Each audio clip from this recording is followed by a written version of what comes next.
Hebreus capítulo 11, versículo de número 6. Hebreus 11, 6. Amém. Esse daí, eu acho que você sabe, pelo menos uma parte aqui, sabe de cor, né? Eita, texto, né? Texto aqui que os pastores pregam, os pregadores aqui trazem, vira e mexe, a gente está falando, citando nas mensagens, usando por inspiração, porque é um texto muito forte, é um texto maravilhoso. Aliás, todo este capítulo 11 da Epístola aos Hebreus é um texto surpreendente, né? Fala sobre a galeria da fé. E os irmãos sabem que esses homens, esses ícones, né, que estão aqui registrados na palavra de Deus, homens dos quais o mundo, como diz o próprio texto aí no capítulo 11, não era digno da presença deles aqui, não é? Mas vamos em frente. Acharam? Amém? Diz assim: de fato, sem fé é impossível agradar a Deus. Porque é necessário que aquele que se aproxime de Deus creia que Ele existe, que é galardoador, ou que recompensa os que o buscam. Então a afirmação do autor é que, de fato, sem fé é impossível agradar a Deus. Agora veja, nós viemos aqui para aprendermos de Deus, para adorarmos a Deus, para recebermos de Deus. Não é verdade? Então você veio aqui dizendo: vou na igreja hoje, vou ouvir a palavra, vou louvar o Senhor, vou ter comunhão com os meus irmãos, vou estar ali. Mas o que é mais relevante para nós ao virmos aqui, não é? É nos aproximarmos mais de Deus, receber mais de Deus, conhecer mais a Deus, ter mais do Senhor em nossa vida. Só que essa experiência, ela será impossível a qualquer um de nós, se nós não estivermos aqui crendo. Se a fé não nos mover neste lugar, nós não conseguiremos nos aproximar mais de Deus, nós não conseguiremos alcançar o coração de Deus.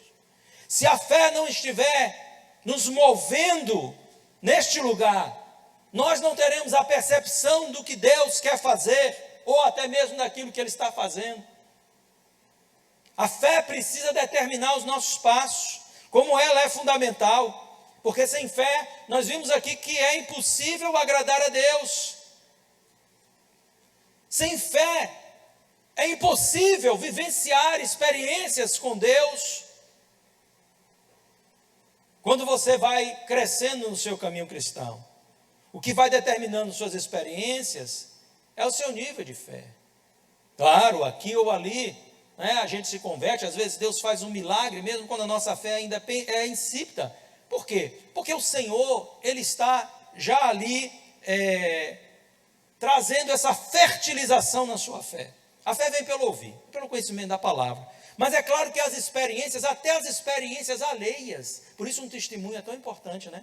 Edifica a nossa fé, fortalece a nossa fé.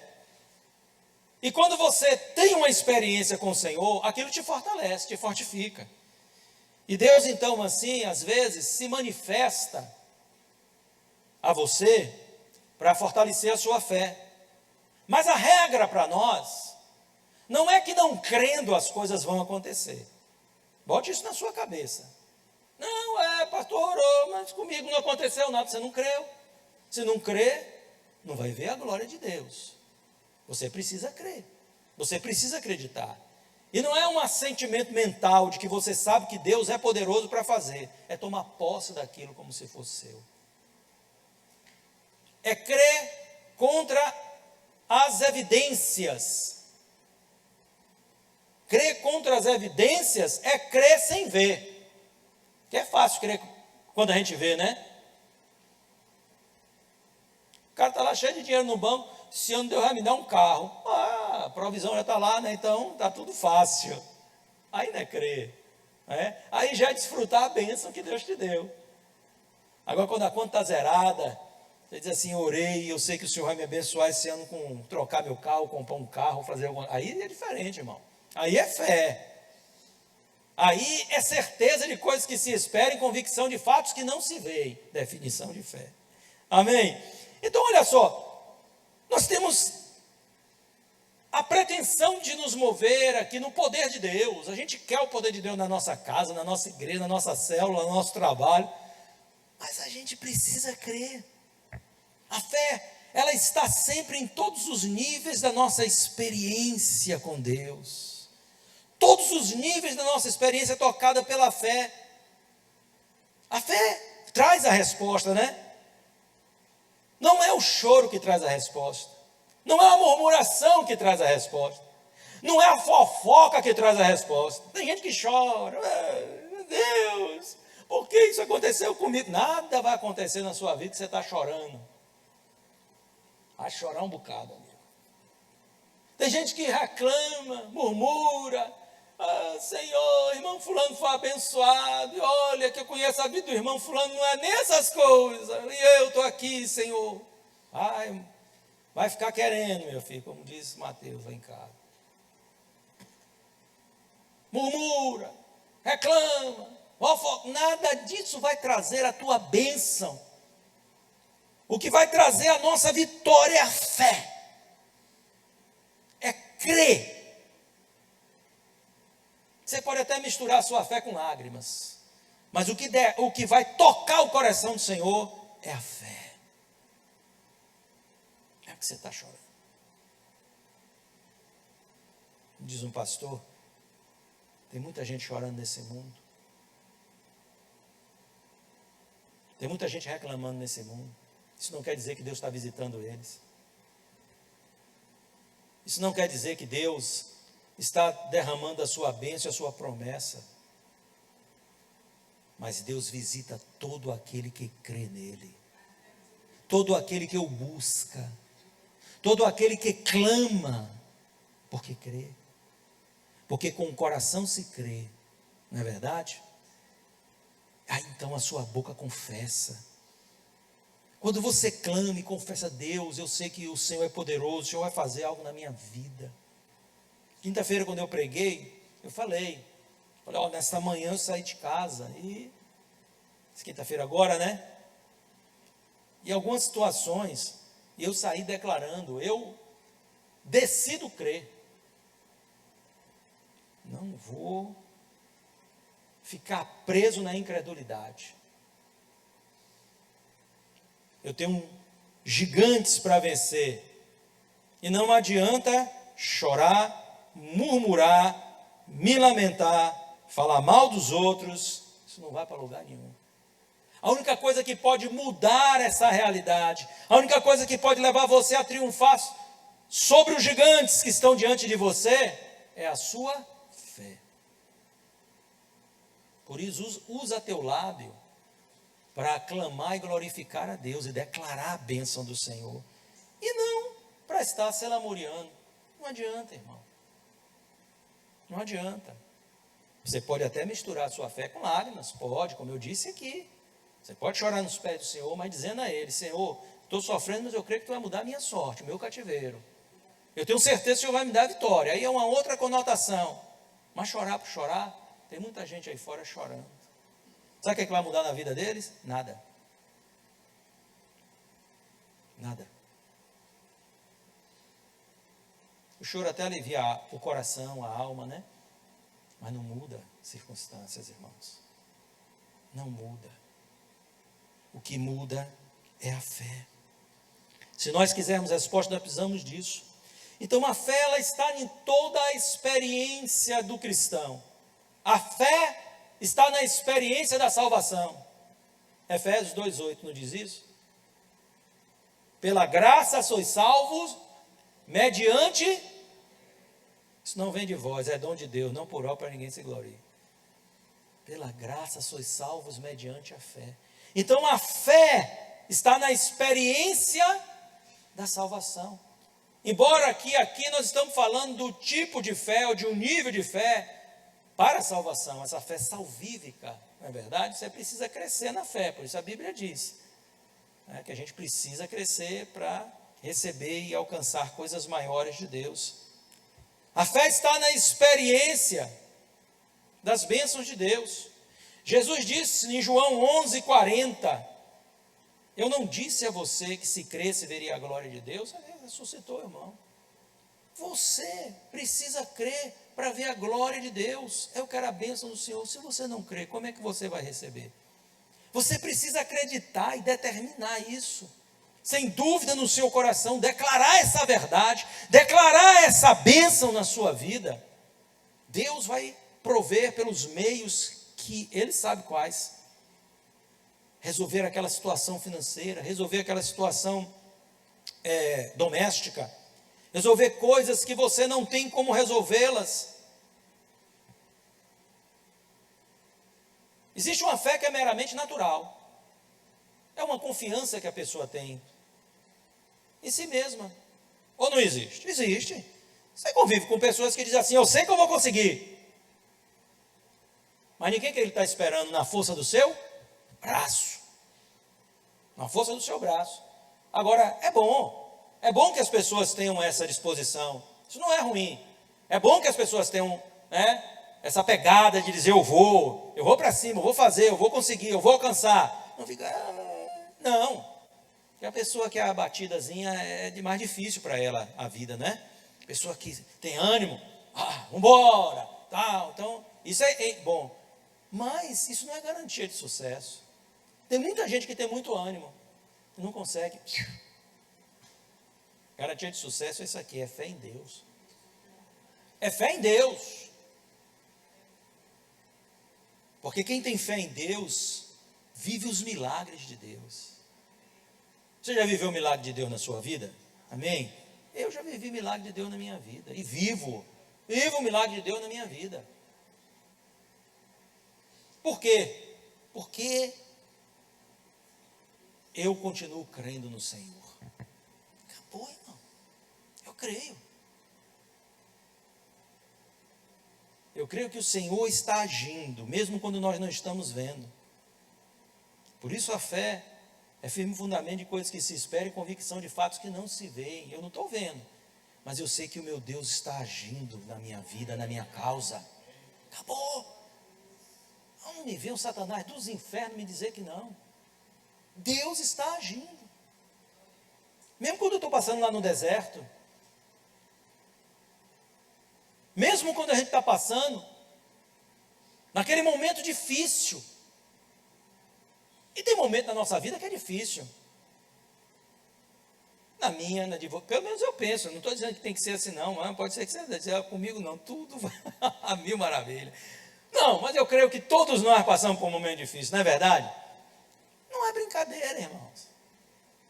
Só que eu decido crer, e você? Amém? Glória a Deus. Porque quando a gente decide crer, a gente não desiste. A gente não retrocede.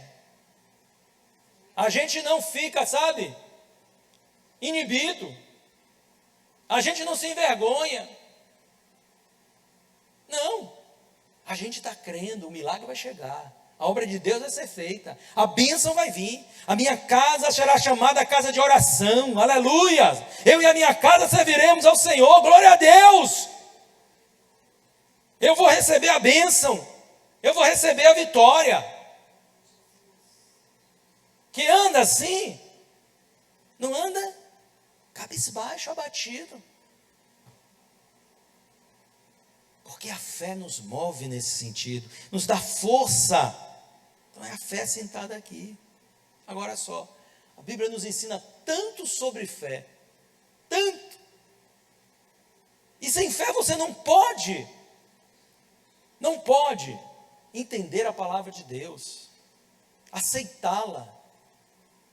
Porque está além da nossa capacidade racional de compreendê-la. E é interessante, né? É uma outra coisa que eu vejo muito. Como que muitos cristãos preferem crer em qualquer coisa que seja uma teoria dita aí fora do que o que a Bíblia diz. Então a Bíblia diz que Deus criou ali o mundo, né, em 6 dias. Em 6 dias. E no 7º ele descansou. E que ele fez tudo bom e olhou e disse, olha, está tudo bom. Está tudo bem feito. E no 7º ele descansou. Então a Bíblia, ela começa a gerar uma cronologia a partir de então. É óbvio que a cronologia do mundo antigo é um pouco imprecisa antes do dilúvio. Quem pode dizer, foi exatamente assim, mas quando você pega principalmente a cronologia de Noé para cá, é completamente precisa. O mundo foi destruído, foi refeito, do ponto de vista da humanidade, que eu digo, né? Aí quando você fala de dilúvio, aparece um bocado de sabido para dizer que dilúvio não aconteceu. E tem um bocado de cristão que diz assim, mas um cientista renomado disse isso. Velho, eu conheço um que é muito mais renomado. Sabe por quê? Ele criou todas as coisas, Tiago. Sabe o que ele disse? Foi assim. E eu acredito em Deus. Seja todo homem mentiroso, mas Deus verdadeiro. Louvado seja o nome do Senhor. Então nós temos que dar ouvidos ao que a palavra diz. A Bíblia diz, nossa querida irmã aí, que um dia você vai subir de elevador, de elevador, irmão. Segundo o ensinamento do Espírito Santo, na carta aos Hebreus. Olha o que a Bíblia fala aqui sobre a fé. Eu disse que a fé está na base de todas as nossas experiências com o Senhor. Então, esta é a fé da firmeza. Por quê? Por que é a fé da firmeza? Porque ela não nos deixa retroceder. A Bíblia diz em Hebreus 10:39, nós, porém, não somos dos que retrocedem para a perdição, mas somos da fé para a preservação da alma. Quando você crê, por que tem muita gente batendo em retirada aí? Porque está deixando de crer no Senhor. Está dando ouvido à mensagem mensagem de demônios aí muitas vezes. Há uma pseudociência que não é ciência, que a ciência corrobora com a palavra de Deus. Não há nada na ciência que descredibilize a palavra de Deus. E quando eu falo ciência, é ciência comprovada. São leis que hoje são contraditas pela essa própria pseudociência que a gente vê hoje aí. Porque teoria virou lei. Depende de quem fale. Aí vira lei. Vira lei. É incrível. Toda a vida, quando a gente estuda, física, estuda essas leis, aprende leis como as que ambientes organizados tendem a desorganizar-se, e não o contrário. Não é verdade? Aí chega aí um cara que é mais sabido do que todo mundo junto, e diz assim, no início foi uma explosão, tudo era uma miséria, mas tudo se organizou e se transformou nesse cosmo extraordinário e perfeito que existe aí. Peraí, velho. Mas a ciência que você diz defender não diz o contrário? Não, mas aqui é porque eu... vai procurar o que fazer, rapaz. Olha, eu sou mineiro e sou desconfiado. A mim não vai enganar, não. Eu prefiro ficar com a palavra do Senhor. Mas a fé nos dá essa firmeza. A fé não nos deixa retroceder. Se você permanece crendo, você permanece avançando. Se você permanece acreditando, você não para, você não retrocede, você vai em frente. Então a gente vê você crescer, a gente vê você se estabelecendo. Não é como aqueles que muitas vezes você procura e diz, já não são mais. Desde quando eu tornei a igreja, na convivência com pessoas assim que eram pessoas de Deus, e que hoje assim eu ouço falar, cadê fulano? Pai, fulano se desviou do caminho do Senhor. Um cara que era uma bênção. O povo diz, não, que tem apostasia. Não, é porque nunca se converteu. Nunca se converteu o quê, rapaz? O cara crente, fruto do Espírito Santo, a gente via lá, apostatou da fé, se desviou. Meu Deus, é mesmo, fulano está desviado. Deixou de crer. Mas cuidado com a sua fé. Lute por sua fé, mantenha a sua fé ativa. Não deixe de ler a Bíblia para ver Netflix, não.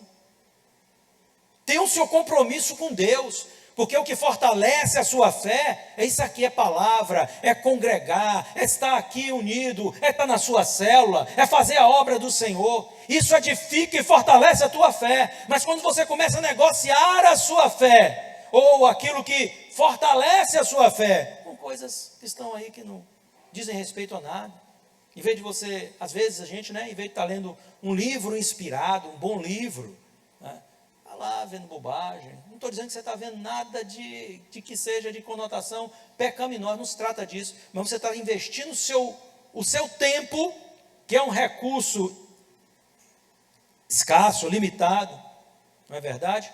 Em algo que não vai te acrescentar absolutamente nada. É aquele Instagram, meu Deus, só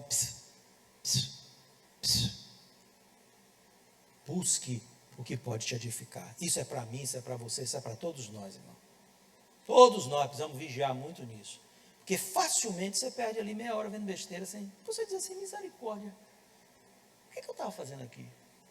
Não é? Então vamos vigiar em relação a isso, sabe? A fé, esta fé que nós estamos pregando aqui, é a fé da excelência. Quem tem fé, tem excelência para Deus. Quem não tem, olha o que a Bíblia diz, se não for assim, pondere você.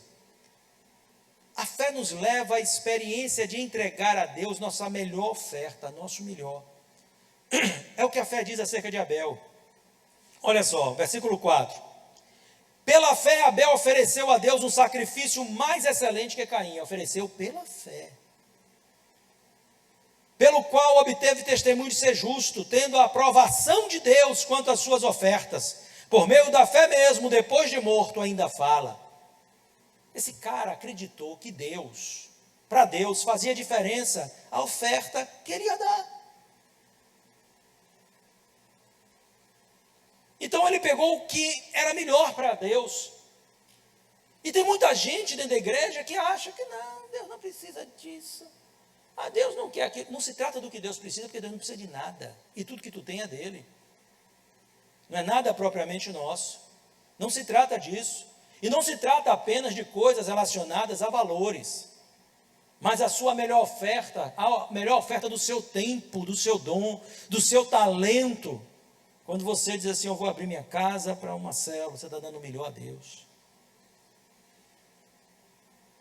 Isso não é brincadeira não, irmão. Isso é muito sério.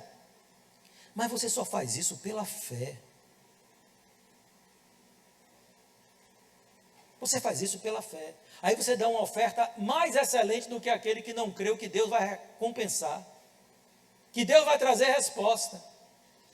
É por isso que muitas vezes a pessoa tem pouco, mas ela dá muito. Porque não interessa o que ela tem, mas a forma como ela crê. E Jesus Cristo estava de olho lá no gasofilácio. Aí, olha quantas, você vê aquele pessoal ali trazendo dinheiro. Quem foi que deu mais ali? Puxa, rapaz, tanta gente dando oferta relevante. Aí o Senhor diz assim, olha, todos deram do que sobrou. Mas aquela viúva, deu o que tinha. Cara. Deu o que tinha. Então você vê os humildezinhos, às vezes financeiramente falando. Aí vai, traz ali. Aqueles R$5, todo enroladinho, pastorinha, todo enroladinho assim, sabe? Dentro do envelope. É o sacrifício de louvor a Deus. Mas sabe por quê? Ele crer que mesmo aquele dinheirinho que podia comprar pão, um saco de feijão, eu nem sei que feijão agora está mais caro, né? Mas vamos lá. Não vou dizer nem banana, que antes banana era barato, hoje está tudo caro, né? Mas assim, aquele dinheiro que podia suprir, diz, não, isso é para Deus, isso aqui eu não mexo, é para Deus, é o dinheiro de Deus. Olha só, isso é tremendo, irmãos. É a fé que nos leva a dar o melhor, isso independente do que nós temos, isso independente do que nós temos. É o que Deus está olhando dentro do coração da gente. É a fé da recompensa. A nossa fé é a fé da recompensa. Pois quem se aproxima de Deus, crendo na sua existência, são recompensados. Não é isso que nós lemos? Deus não é galardoador, não recompensa os que o buscam crendo, os que o buscam em fé? Sim. Então, esta fé que nós estamos pregando é a fé da recompensa, irmãos. É a fé que faz você levar o prêmio para casa. É a fé que faz levar você levar a bênção para casa. Receber a sua promessa, a sua vitória. Essa é a fé que nós pregamos. Olha só. Essa não é a fé da dúvida, a fé do temor, mas é a fé da convicção, é a fé da certeza. A fé que você vive, que te aproxima de Deus, que te faz ser recompensado, que está na base de todas as suas experiências, é a fé dos que creem nas coisas que não se veem, por mais improváveis que pareçam. A Bíblia diz que, pela fé, versículo 7, Noé é divinamente instruído a respeito de acontecimentos que ainda não se viam, sendo instruído sobre aquilo que não se via, e sendo temente a Deus, construiu uma arca para a salvação da sua família. Assim ele condenou o mundo e se tornou herdeiro da justiça que vem da fé. Pare para pensar. Noé levou 100 anos sendo zombado. Noé levou 100 anos sendo rejeitado na sua palavra, na sua ministração. Tamanha era a dureza do coração deste povo. E a Bíblia diz que tempo do arrebatamento, nesses dias últimos, né, que são tempos trabalhosos, assim como nos dias de Noé. Então eu sei que a dureza foi grande lá. Aquela geração praticamente, pela longevidade, conviveu com Adão. Se você contar os anos, você vai ver. É incrível isso. Mas a dureza estava ali, ó. Coração de pedra, endurecido. E Noé pregou a palavra. E Noé anunciou o dilúvio. E Noé disse: Deus vai mandar chuva sobre a terra, vai inundar tudo, vai destruir tudo. Se arrependam, se convertam. E eles diziam: você está doido, cara. E Noé firme. Mas a palavra diz aqui que ele estava vendo algo que não se manifestou. Porque a sua fé o determinava os seus passos e as suas ações. Assim, né, o que ele fez? Ele constrói a arca para a salvação da sua família. Esse é o grande problema. A gente está falando, Jesus está faltando. Olha, gente, vamos investir na vida das pessoas, dos nossos amigos, das pessoas a quem nós amamos. Mas parece que a gente não está crendo que isso vai ser assim, não. Parece que a gente está olhando para frente, dizendo assim: isso vai demorar muito aí, tem muito tempo para frente para fazer isso aí. Eu vou cuidar de coisa mais importante aqui, que é meu trabalho, vou cuidar disso aqui, do meu emprego, quero fazer um curso, vou cuidar aqui disso, vou cuidar daquilo, e se esquece de uma advertência como essa. Você precisa ter fé para acreditar que essas coisas vão acontecer. E você precisa ter fé para saber que a forma de você salvar quem você ama é introduzi-los na arca. E obviamente não estou falando na arca de Noé, mas eu estou falando na igreja de Jesus. A igreja de Jesus é a arca hoje, que vai rumar a um porto seguro, que é a glória eterna, porque o que está aqui vai ser destruído, irmãos. Eu vejo uma apologia imensa, né? Hoje aí há um endeusamento à natureza. Existe aí uma religião, que é a religião daqueles que adoram a natureza. Claro, nós somos chamados por Deus, né? Como servo do Senhor, nós temos que zelar do nosso meio ambiente. Sai por aí sujando as coisas, destruindo as coisas. Não é de Deus, não. Nós somos cristãos. Mas eu quero te contar um segredo para vocês. Toda essa natureza exuberante que se tornou motivo de adoração de muitas pessoas por aí, tudo isso vai ser destruído. Tudo isso vai ser queimado pelo fogo. Segunda epístola do apóstolo Pedro, Pedro diz isso, lá no capítulo acho que 3, né? No capítulo 3. O apóstolo Pedro diz que estas coisas se desfarão pelo fogo. Então quem está chorando hoje, dizendo: não, os crentes não estão aí, os irmãos animais, as plantas se queimando, que os crentes não estão ligando.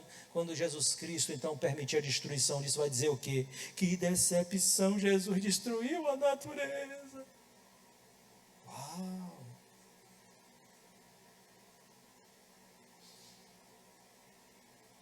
Palavra de Deus, irmão. Então não brinco com isso, não. Isso aqui é coisa séria. Esse mundo está entesourado para o fogo. Você precisa crer para se salvar de tudo isso que nós estamos vendo aí. Esta é a fé dos que atendem ao chamado de Deus. Você tem atendido ao chamado de Deus? É a fé dos que creem na cidade que Deus tem preparada para ele, que olham para a eternidade e preferem a eternidade do que este mundo viu aqui. No versículo de número 8, a Bíblia diz assim: pela fé Abraão, quando chamado, obedeceu, a fim de ir para um lugar que não devia receber como herança, e partiu, que devia receber como herança, e partiu sem saber para onde ia.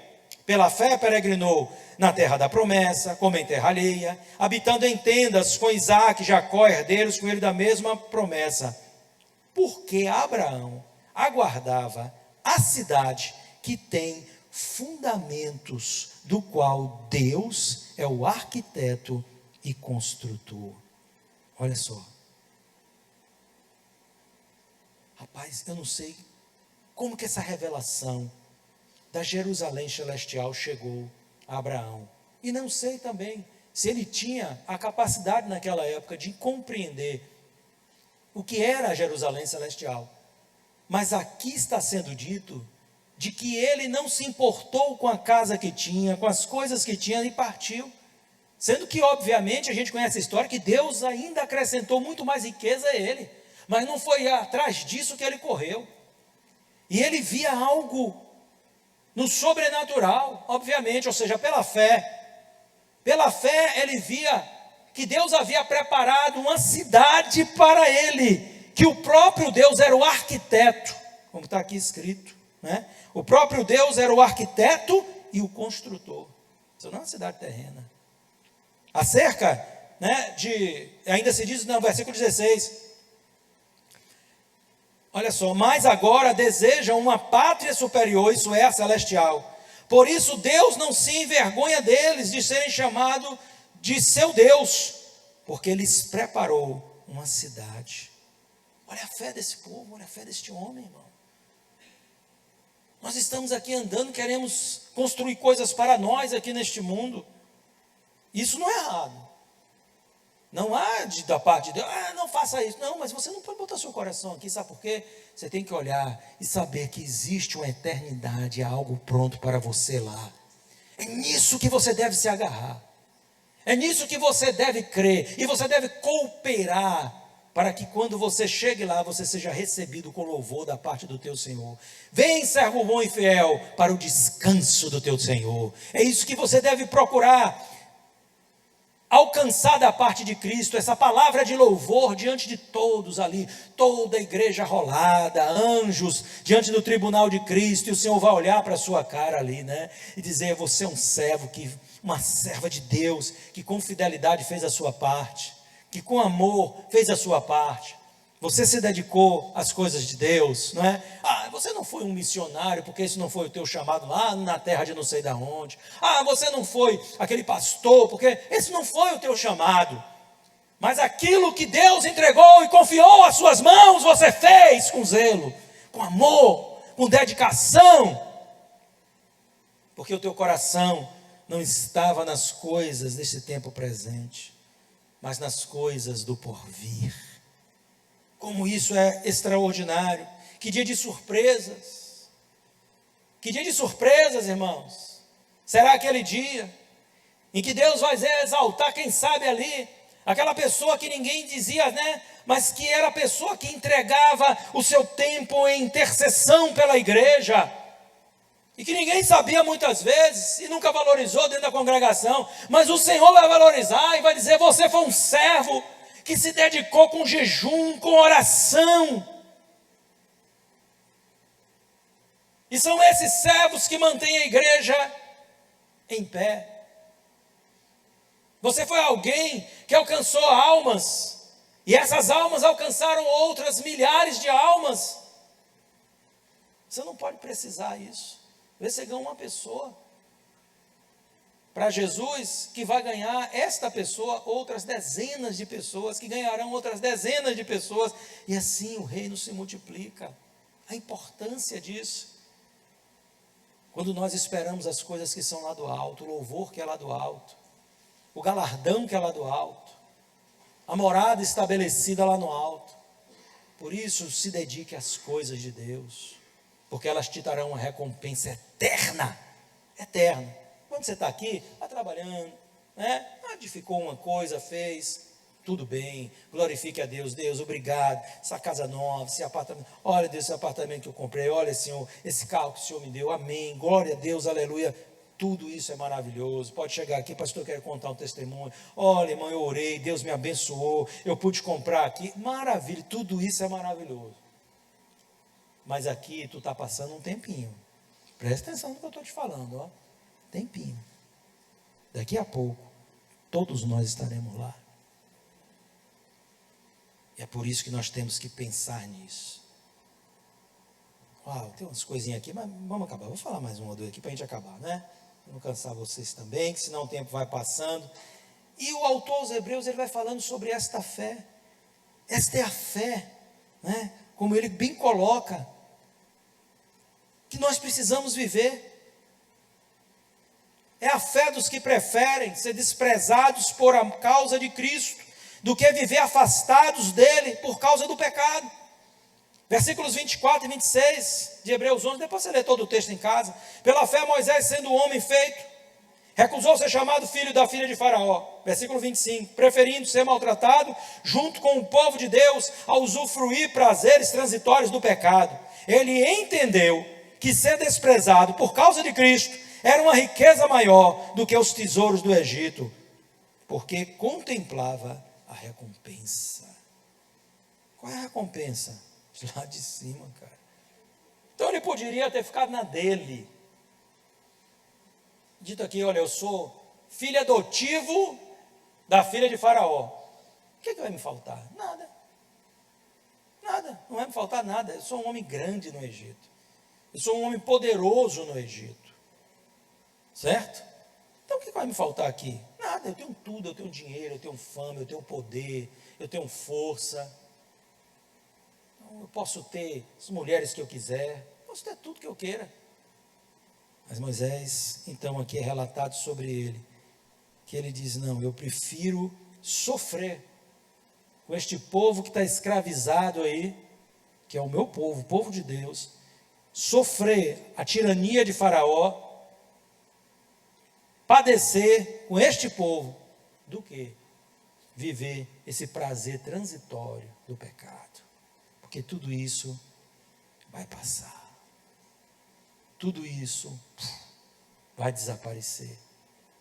Mas como diz as Escrituras, aquele que faz a vontade de Deus, permanece para sempre. Nós somos chamados a viver um nível de fé que nos levará às experiências que nós queremos ter com Deus. Desde a tua salvação, tudo está na base da fé. É importante que nós estejamos buscando edificar a nossa fé, querido. Não desprezando, de maneira nenhuma, esse dever que nos é dado. Edificar a nossa fé santíssima, como diz a palavra de Deus. Nós precisamos ler a Bíblia, para não cair nessas armadilhas psicológicas desse tempo presente, essas armadilhas espirituais. Nós precisamos congregar, nós precisamos servir. Nós precisamos fazer aquilo que é básico, que a Bíblia nos ensina. E parar de tanta fantasia e de tanta bobagem, que eu nunca vi na minha vida tanta coisa assim. E tanta gente iludida com coisa fantasiosa. Simplicidade do Evangelho, né? Vim para cá cantar como tem aqui, né? Não sei se é o título da música aí da qual eu falei. Simplicidade do Evangelho é essa vida, irmão, que nós temos. Amando a Deus sobre todas as coisas. Amando ao próximo. Buscando a presença de Deus, ajudando a quem a gente pode, somando em forças, porque a justa cooperação de todos os membros produz o crescimento da igreja, somando forças em tudo, porque juntos nós somos melhores. É crendo que a gente vai alcançar o que a gente busca. Então, busca fortalecer a tua fé, e não dar ouvido às fábulas, né, às tolices que nós temos visto neste mundo afora. O Evangelho não está aí na boca de quem queira, o Evangelho está aqui, na palavra de Deus. Que Deus abençoe a vida de todos vocês. E nós que andamos por fé, vamos sim ver o milagre do Senhor na nossa vida. Amém? Glória a Deus. Vamos ficar em pé, vamos orar.